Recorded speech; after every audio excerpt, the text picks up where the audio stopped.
Welcome back to Good Morning Anambra, the discussion segment of Good Morning Anambra.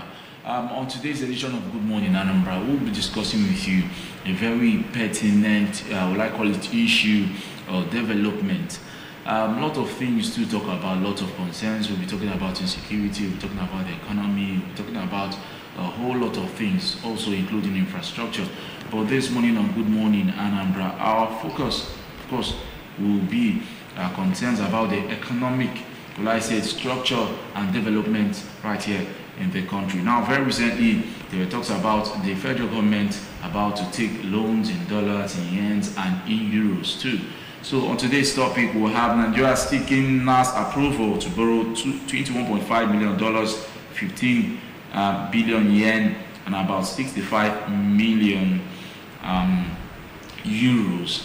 And we have to discuss it to see how important this is. Is this what Nigeria should be doing at this moment? Should the federal government be borrowing more money? And with us this morning discussing this is Dr. Nonso Ekesiobi, who is a lecturer at the Department of Economics, Chukwuemeka Odumegwu Ojukwu University, Igbariam. Good morning. All right, a development to this. Now, reports have it that President Bola Tinubu has requested the National Assembly's approval to borrow 21.5 million US dollars, 15 billion Japanese yen, and also about 65 million euros grant as part of Nigeria's 2025-2026 external borrowing plan. And now the request, according to what was read by the Senate President Godswill Akpabio during a plenary session on May 27, 2025, the aims of these funds is to fund projects and focus on job creation, skill acquisition, entrepreneurship, poverty reduction, and food security across all 36 states in the Federal Capital Territory. Now, the Senate referred to the proposal to the Committee on Local and Foreign Debt for review, with a report expected within 2 weeks. Now, the requests come amid concerns over Nigeria's rising debt, which stood at 144.7 trillion naira, that's about $94.2 billion, and as of December 2024, with external debt of 70.3 trillion naira, about 46%, and domestic debt of 74.4 trillion naira, about 51.4%, according to the Debt Management Office. Now, the debt servicing cost as such, reaching 13.12 trillion naira in 2024, a 68% increase from 7.8 trillion naira in 2023. A call for concern. Doctor, what's your take on this development? Borrowing, under borrowing, 68% increase from what it was.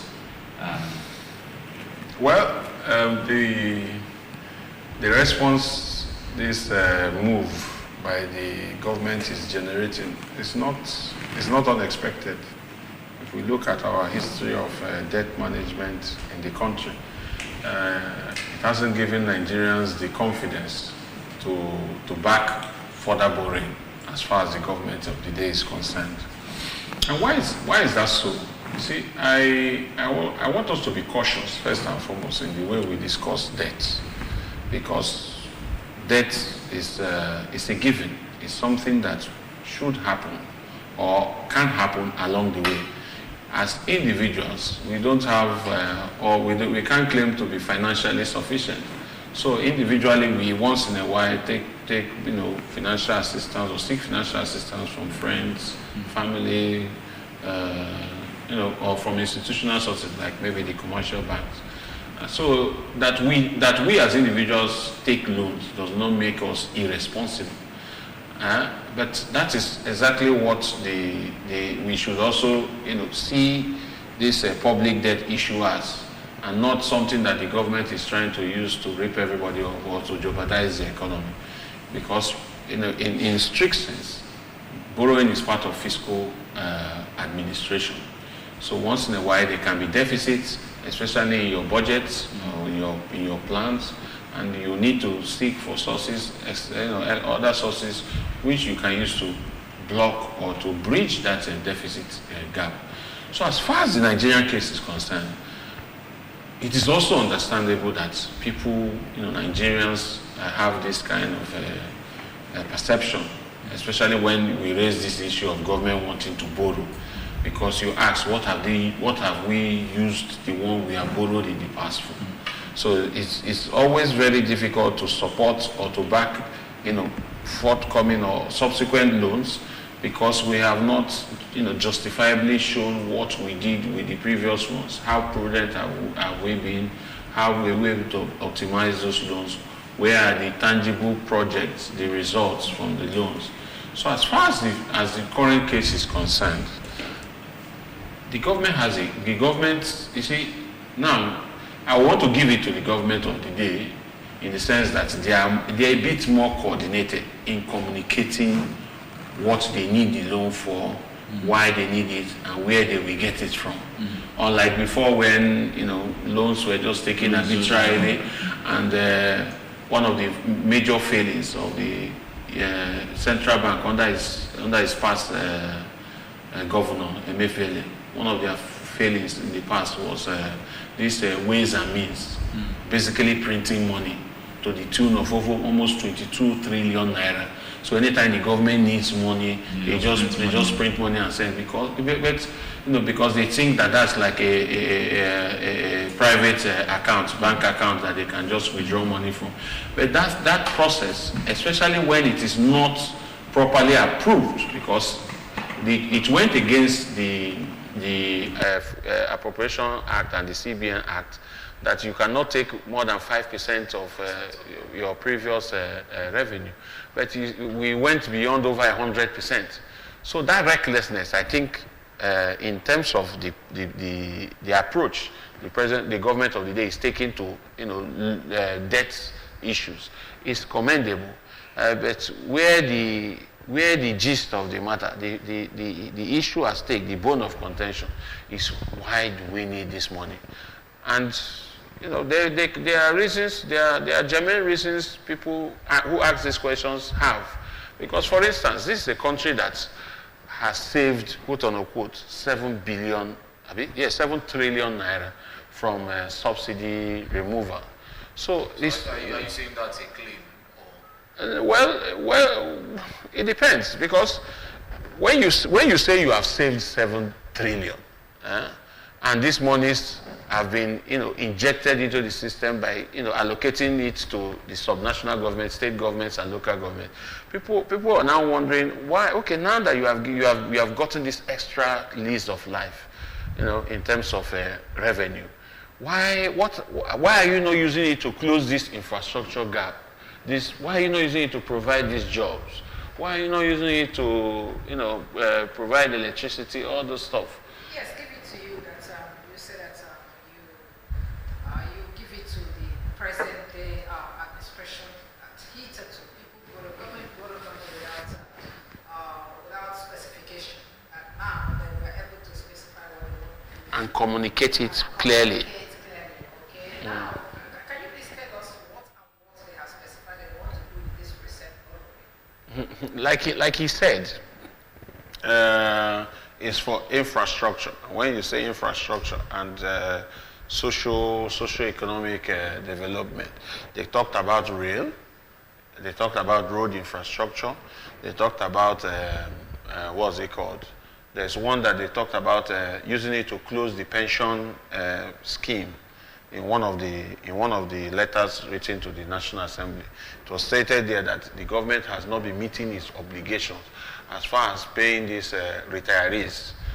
So they needed money. It's part of the loan content that they needed money to also clear up the backlog in the pension scheme, so that we begin to follow what is enshrined in the Pension Act. So we don't keep our retirees, hopeless and hungry. Then they talked about job creation. When you say job creation, that's the only item there that I find rather vague. When you say job creation, where are you going to put the money into that will create jobs? Obviously, all these other ones like infrastructure, roads, rail, electricity, and co, it will create jobs directly and indirectly. But when you put job creation as an item, I think it should go further to explain how that money will be channeled to use to ginger economic activities that will create the jobs. and not just saying you want to do job creation, you want to do this. So it's good that they are tying it to particular projects. It's good that they are tying it to particular projects, but they should be more and more, detailed. Tying it to particular projects and not being detailed enough for us to know exactly which will take what. Okay, because I watched, what's his name now? The Minister of Works being asked a question. Yes, we asked a question on the money they have spent for the 30 kilometers of road of the coastal highway they say they have built so well. Yes. Okay, and then if you can be able to break it bit by bit, like how much did the 1 kilometer of that road I said that you have done, how much did it cost? The guy was almost fighting. Yeah. Okay, now this one that they try to break here concerning the new loan that is coming, what they're going to do with it, and how much it's going to cost them. Perhaps that was why they ran ahead of us to go and put that one. That the street lights, the solar system they want to put is going to cost this amount. Breaking it down now, it's landing us to 266 million naira per one light. Yes. Who runs a nation like that? You see that these items you just reeled out now. I think they found their way into the budget through the members of the National Assembly. Yes, where it was. Are you suspecting padding? Yeah, is the norm. They even padded. That's it. Now, it's the norm, such that yes. you will be surprised if our budgets were not padded.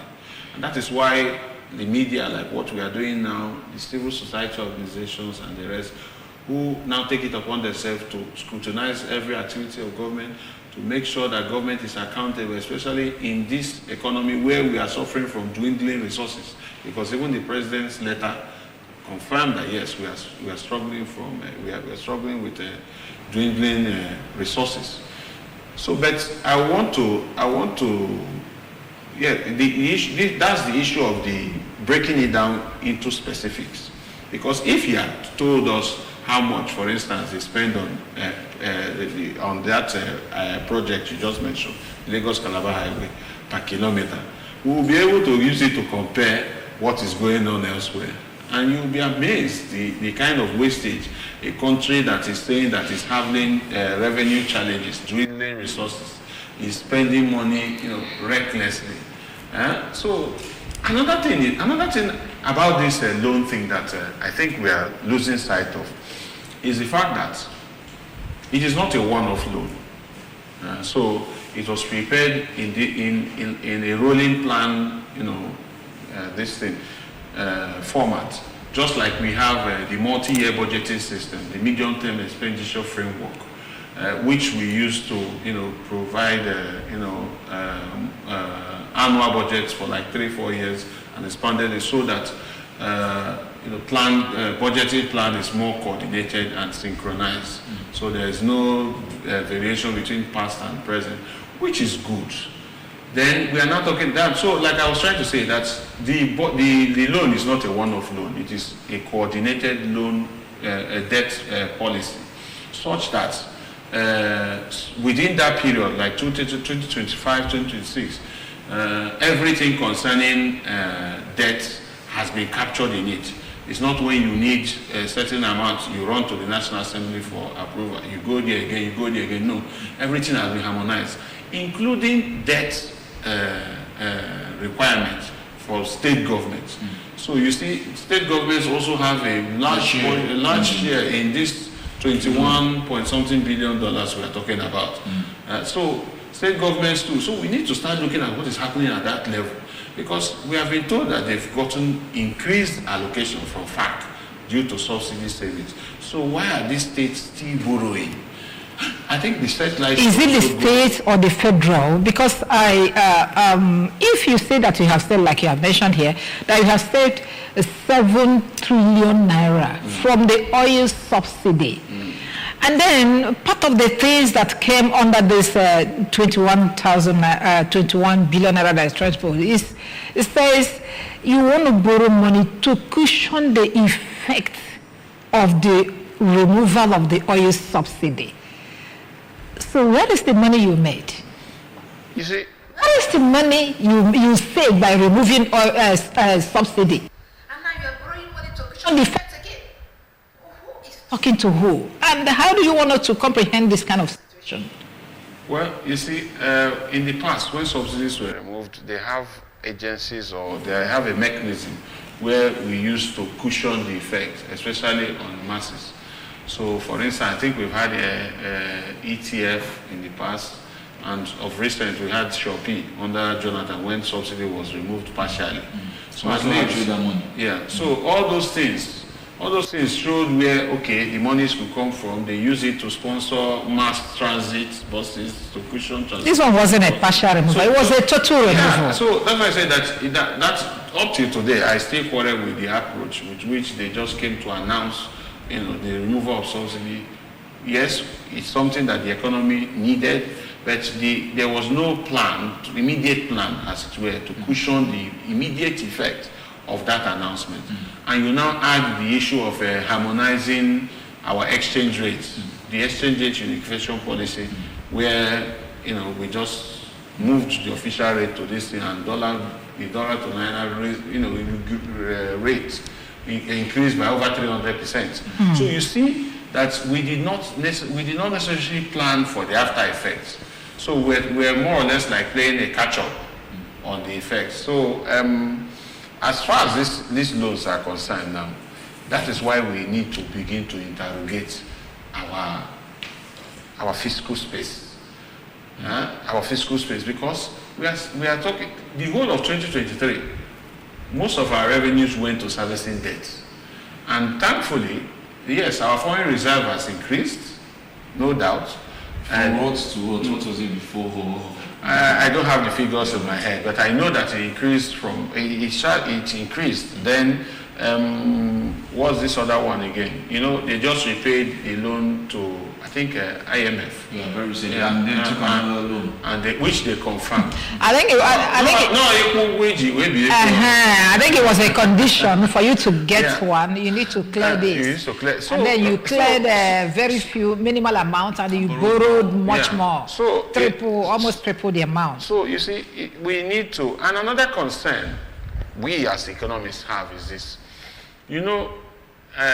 Part of that loan is going to be sourced from the domestic financial market. I think that's about $2 billion or thereabout. It's going to be sourced domestically. Now we ask ourselves, what is the size of our financial sector? And if we pull out $2 billion from our domestic financial sector, what will be left? There's this thing we teach in economics.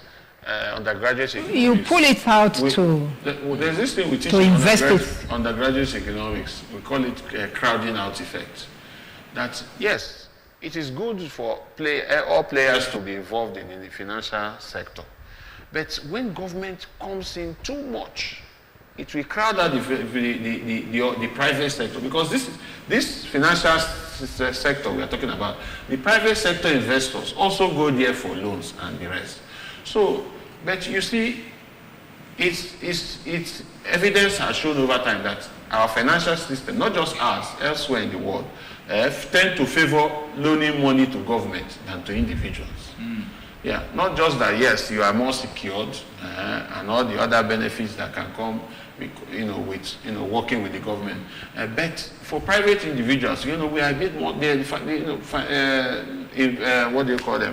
These financial sector actors are not so open and also disposed to make loans available. No, probably because of the experience they've had. Yeah, it's the experience they have, but individuals or private firms unable to pay back the loans or something. That is where they come in with that financial literacy responsibility they also owe to these people. Yes, it's not just to give money. Sometimes they also educate these people. Okay, let us look at your books. If you want us to give you this loan, can you update this? Can you run it this way?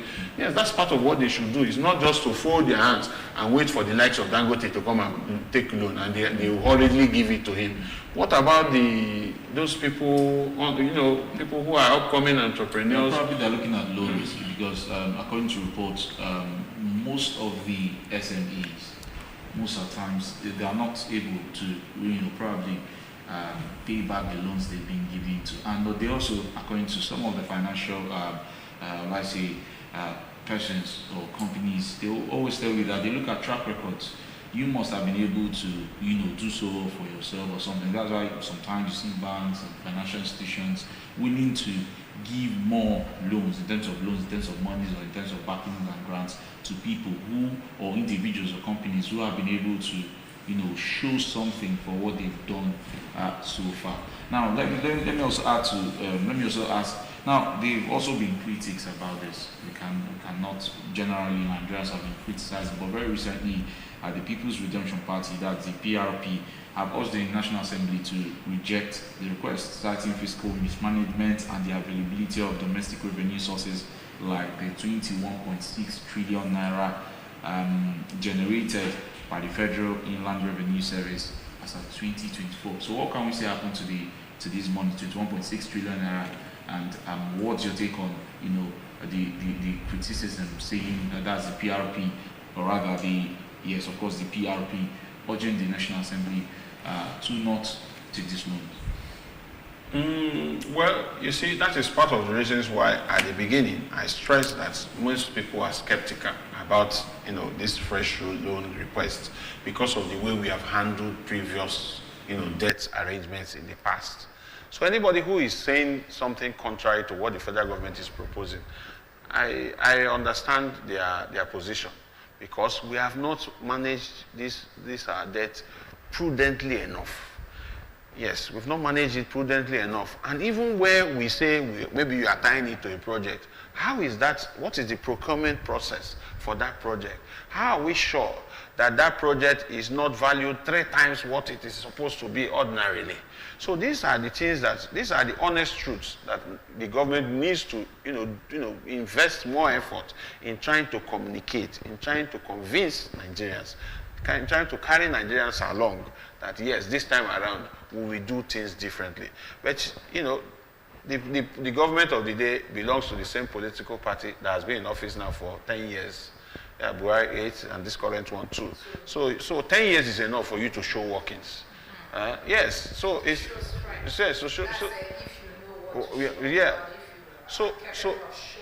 so as it is now, we've had a lot of fiscal recklessness in this country, fiscal mismanagement, and it affects. When we talk about, for instance, when people say we need to cut cost of governance.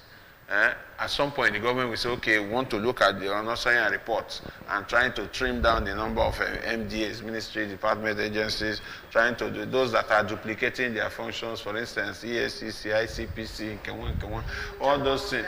And everybody will. Then when they see that when they see that the noise has reduced, they go behind and create another one.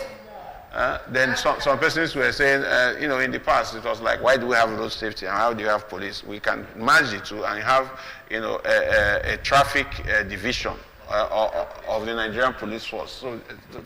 But sometimes the government does not take this only economic considerations at taking these decisions. Sometimes it's just to create room for political interests, friends, associates, and jobs to, but it is not the government, it's not the sole responsibility of government to create jobs. That is why we keep talking about enabling environment. And again, they've also communicated that this loan is a concessional loan. Okay, in the sense that, yes, they are low risk, the maturity period is longer. Let's still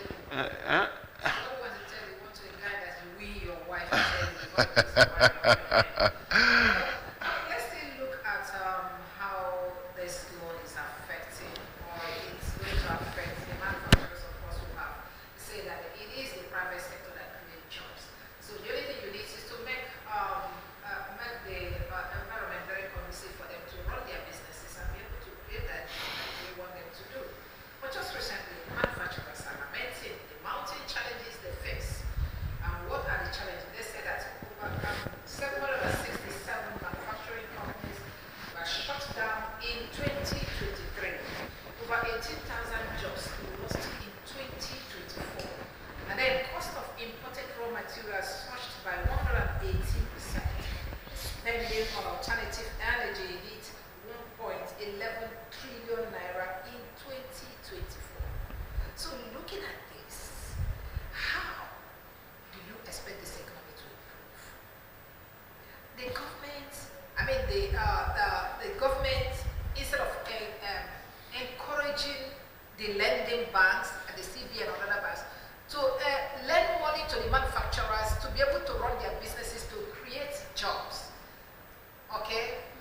and those of us here do not know what it yields for us.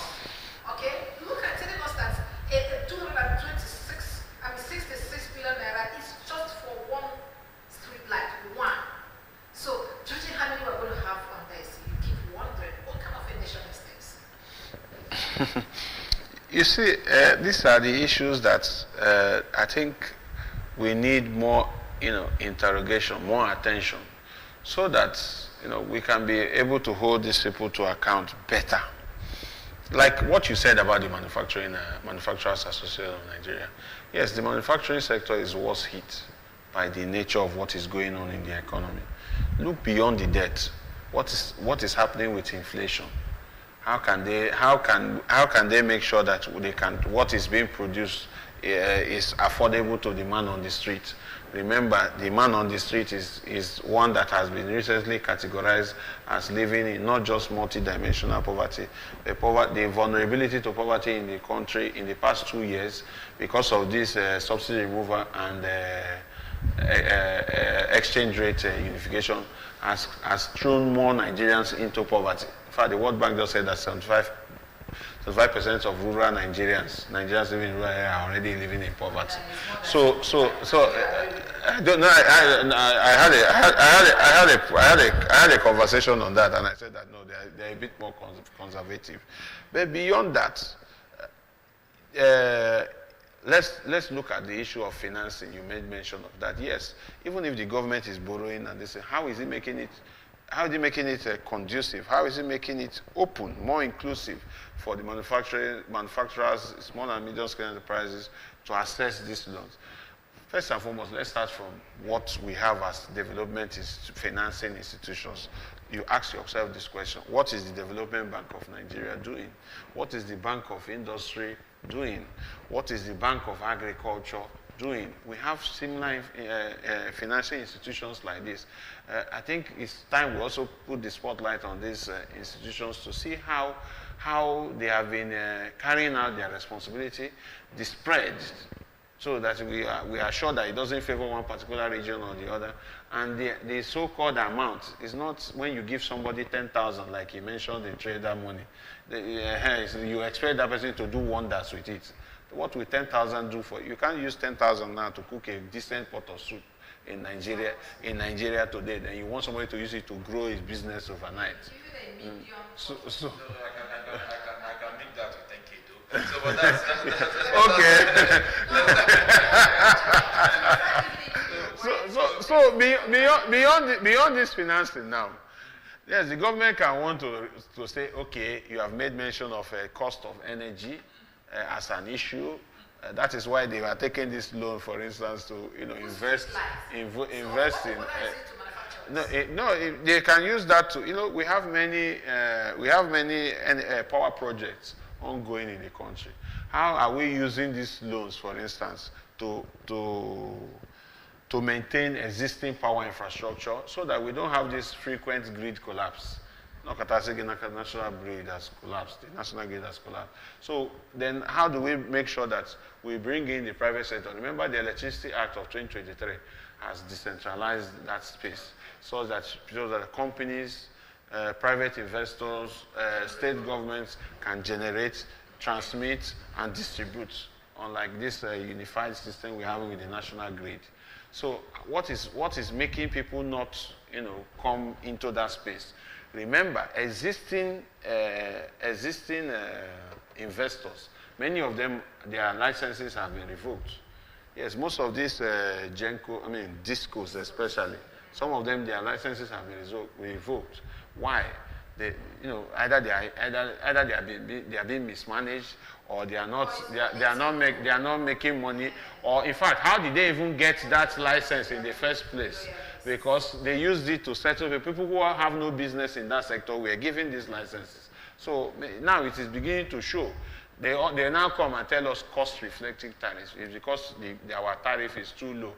Okay, now the government has reorganized it and started with this band A, band B, band C, bandless something. And even with all these bands, even with all these bands, nothing to show for it. Up till now, we still have people who are metered.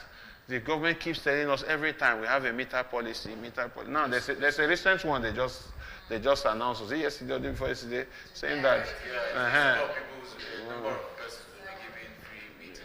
So all these things are things that when you look at the concerns these people are raising, you understand that Nigeria is really a difficult place to do business.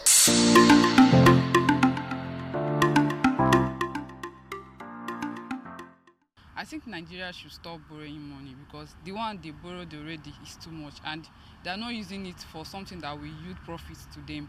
Maybe if they want to do election, they will just borrow money to do campaign.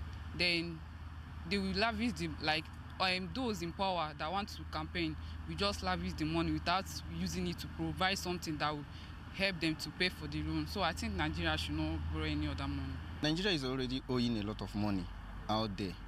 So borrowing much loan again, I don't think it will help us. Rather, it will accumulate the loan.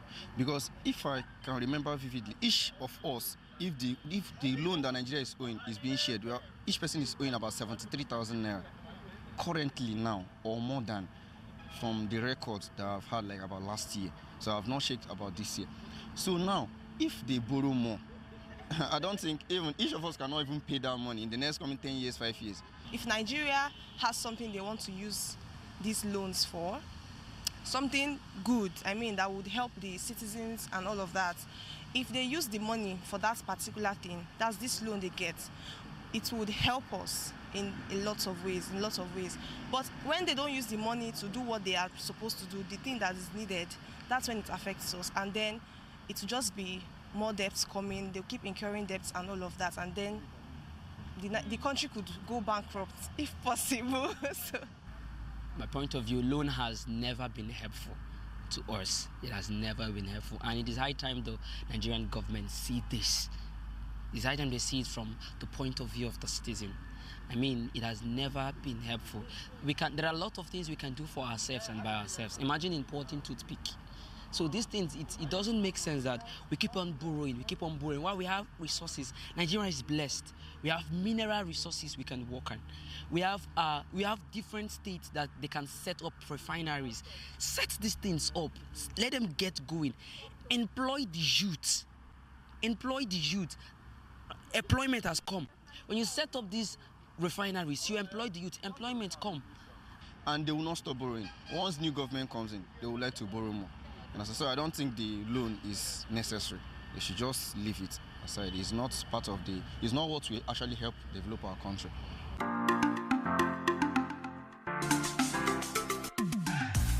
Back to the discussion segment of the Good Morning Anambra, where we are reviewing the plans by the federal government to borrow more money.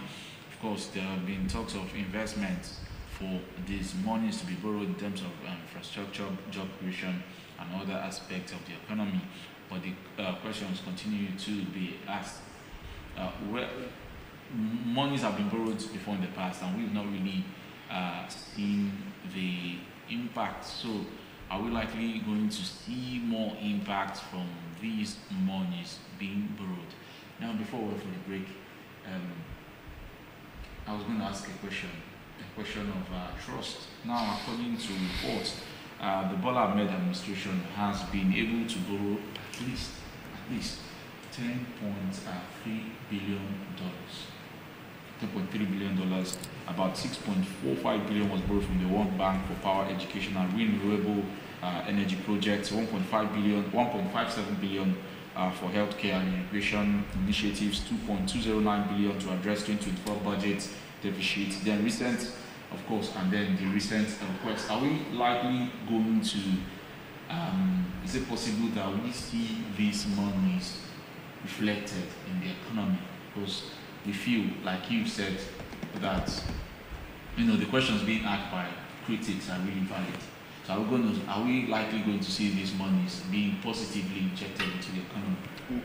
We're in the month of June, meaning that we are coming to the last month of the second quarter of the year. And the 2025 budget that was approved and signed into law by the president. No ministry, no department, agency, or government has received 1 kobo from that budget. So what have we been running with from January till now? And do we have enough time to utilize whatever money they will release? You know, we've had this history of we not fully implementing our budget. And what is this overlapping for? Because if you look at now, I think we're still operating on 2023, 2024 budget. Then there's 2025, that is supplementary 2025. So now that's the issue. So are we just doing this thing because they have said we should be doing it? Yes. Are we just running this budgetary system with the National Assembly and the presidency that, you know, because we have been told to be doing so?